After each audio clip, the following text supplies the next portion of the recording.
آج آپ کے سامنے پیش خدمت ہے ایک پرلطف مختصر کہانی جس کا نام ہے کرسی پر کرسی۔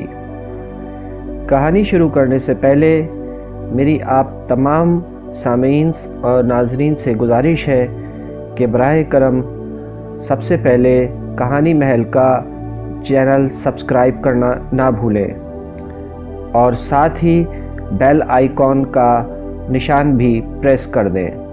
شکریہ۔ منصور صاحب کی فیملی ایک شادی کی دعوت میں شرکت کرنے جا رہی تھی۔ منصور صاحب کی فیملی میں ان کی بیگم کے علاوہ 3 بچے تھے۔ وہ ایک سرکاری افسر تھے۔ جانے سے پہلے بیگم منصور اپنے نئے نوکر کو ہدایات دیتی جا رہی تھیں کہ اسے پیچھے میں کیا کرنا ہے اور کیا نہیں کرنا۔ نوکر ابھی ایک گاؤں سے شہر میں نیا آیا تھا اور وہ بیچارہ بہت ہی سیدھا سادہ سا تھا۔ بیگم منصور نے گھر سے نکلنے سے پہلے اپنے اس دیہاتی نوکر کو ہدایت دیتے ہوئے کہا کہ ہمارے جانے کے بعد دروازہ اندر سے اچھی طرح سے بند کر لینا اور تالا لگا دینا اور دروازے پر آیت الکرسی کا دم کر دینا۔ نوکر نے کہا، جی بیگم صاحبہ، بالکل ٹھیک ہے، آپ فکر نہ کریں، میں کر دوں گا۔ مگر وہ سوچ رہا تھا کہ یہ آیت الکرسی کا دم کیا ہوتا ہے، لیکن اسے بیگم صاحبہ سے پوچھنے پر ڈر لگ رہا تھا کہ وہ پھر ناراض ہو جائیں گی کہ یہ کس دیہاتی کو رکھ لیا ہے، اس کو تو کچھ سمجھ میں ہی نہیں آتا۔ نوکر نے نہ پوچھنے میں ہی اپنی عافیت سمجھی اور پھر منصور صاحب کی فیملی شادی میں شرکت کے لیے روانہ ہو گئی۔ ان کے جانے کے بعد نوکر نے دروازہ بند کر کے تالا لگا دیا جیسا کہ بیگم صاحبہ نے حکم دیا تھا۔ اب وہ سوچ رہا تھا کہ یہ کرسی کا دم کیا ہوتا ہے۔ آیت وہ بھول گیا، صرف آدھا لفظ کرسی یاد رہ گیا۔ اس کے ذہن میں آیا کہ ایسا کرتے ہیں کہ دروازے کے ساتھ گھر کی جتنی کرسیاں ہیں سب ایک کے اوپر ایک کر کے لگا دیتے ہیں۔ ارے اب جو بھی ہوگا دیکھا جائے گا۔ اور پھر اس نے ایسا ہی کیا۔ گھر کی ساری کرسیاں جمع کر کے دروازے کے ساتھ اس کو ایک کے اوپر ایک کر کے لگا دیا اور بولا، بس میں نے دم کر دیا ہے، اور پھر وہ گھر کے اندر کی طرف چلا گیا۔ محلے کے 2 نشے کے عادی چوروں نے موقع پا کر منصور صاحب کے گھر چوری کرنے کا ارادہ کیا۔ ان دونوں چوروں نے ان لوگوں کو گاڑی میں جاتے ہوئے دیکھ لیا تھا۔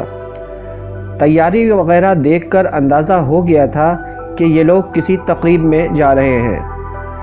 دونوں نشے باز گھر کے قریب پہنچے تو ایک بولا، میں بیٹھ جاتا ہوں دیوار کے ساتھ، تم میرے اوپر کھڑے ہو کر دیوار کے اوپر چڑھنے کی کوشش کرو اور اندر کود کر دروازہ کھول دو، پھر ہم اندر جا کر اپنا کام دکھاتے ہیں۔ دوسرا بولا، ہاں ٹھیک ہے۔ پھر وہ اسی طرح کر کے دیوار پر چڑھا اور پہلے کو بتایا، ارے بھائی، کام تو یہاں پر آسان ہو گیا ہے، یہاں تو کرسیاں لگی ہوئی ہیں، میں تو آرام سے نیچے اتر جاؤں گا، یہ کس بیوقوف نے لگا دی ہے۔ یہ کہہ کر اس نے ایک پاؤں دیوار پر اتار کر اوپر والی کرسی پر رکھا اور پھر جیسے ہی اس نے اپنا دوسرا پاؤں کرسی پر رکھا تو وہ توازن نہیں سنبھال سکا اور دھڑام سے نیچے آ گرا اور ساری کرسیاں ایک کے اوپر ایک اس چور کے اوپر گر گئیں اور وہ نیچے دب گیا۔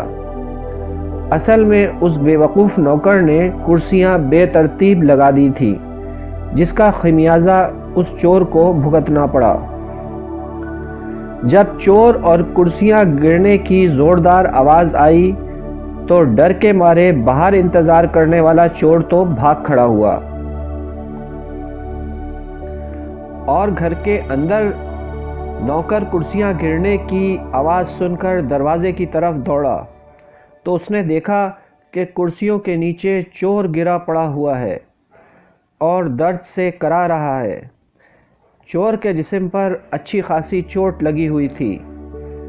اس دیہاتی نوکر نے ایک رسی لے کر بڑی مضبوطی سے چور کے ہاتھ اور پاؤں باندھ دیے اور گھر والوں کا انتظار کرنے لگا۔ جیسے ہی رات گئے گھر والے واپس آئے تو یہ حیرت انگیز ماجرا دیکھا۔ منصور صاحب نے فوراً پولیس کو کال کر کے بلوایا اور چور کو گرفتار کروا دیا۔ پولیس نے پوچھا آخر یہاں کرسیاں کیوں لگا دی گئی تھیں؟ تو فوراً وہ بیوقوف دیہاتی نوکر بولا جناب مالکن صاحبہ نے کہا تھا مجھے کہ دروازے پر کرسی کا دم کر دینا، تو یہ میرے دم سے آج چور پکڑا گیا ہے۔ اور اس کی یہ بات سن کر بیگم صاحبہ سمیت سب لوگ ہنس پڑے اور منصور صاحب نے شاباشی دیتے ہوئے اس کے کندھے پر تھپکی دی۔ بہرحال آیت الکرسی نے اپنا اثر دکھا دیا تھا۔ ختم شد۔